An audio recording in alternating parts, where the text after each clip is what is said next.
আসসালামু আলাইকুম। আমি ইসফাত জাহানিবা ব্রাহ্মণবাড়িয়া থেকে বলছি। কাছে কিংবা দূরে, দেশ এবং দেশের বাহিরে যে যেখান থেকে আমার ব্লগ ভিডিওটা দেখছেন, আশা করি আপনারা সবাই ভালো আছেন। আলহামদুলিল্লাহ, আমিও ভালো আছি।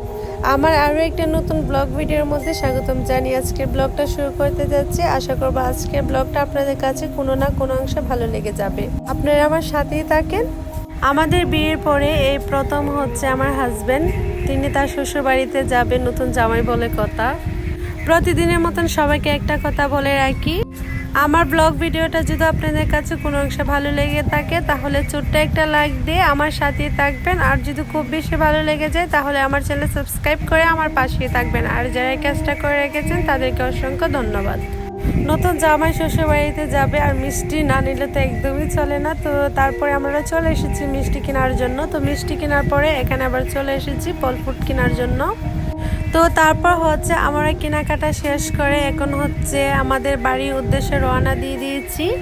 তো এখানে হচ্ছে একটু হাত দিয়ে ছবি টবি তুলতেছে, আপনাদের বাড়িতে একদম রাজি না তুলবে। তো তারপর হচ্ছে জোর করে আমি করেছি আর কি ভিডিওটা। তো তারপরে হচ্ছে আমরা বাড়িতে এসে পড়েছি। এখানে হচ্ছে আব্বা মিষ্টিগুলো আর কি খুলতেছে, বাড়ির সবাইকে দেওয়া হবে। আমরা এসেছি রাত্রে। তো রাত্রে একটু যেহেতু বাজারে গিয়েছি তো তার জন্য আমাদের লেট হয়ে গিয়েছে। তো আস্তে আস্তে আমাদের সন্ধ্যা হয়ে গিয়েছে।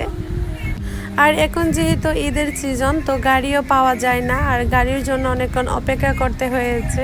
তার জন্য আমাদের বেশি দেরি হয়েছে। গাড়ির ভাড়াও না প্রচুর বাড়িয়ে ফেলেছে। তো মিষ্টি যেহেতু অনেকগুলো এনেছে তো তারপরে হচ্ছে সবার বাড়িতে আর কি মিষ্টি দেওয়া হয়েছে। তো অন্য পাশে হচ্ছে ফল এনেছে আর হচ্ছে চকলেট এনেছে। তো তার সাথে হচ্ছে রসমালাই হচ্ছে আনা হয়েছে। তো তার সাথে হচ্ছে আমি কিছু কেনাকাটা করেছি।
তো তারপর হচ্ছে নতুন জামাইকে নাস্তা দেওয়া হয়েছে।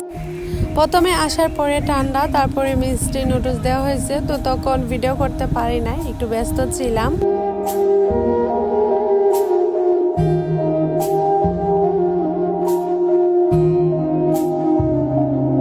তো রাত্রের খাবার ছিল এগুলো। তো মোরগ ছিল, গরুর মাংস ছিল, মাছ ছিল, ভাজি ছিল, তো সালাদ ছিল।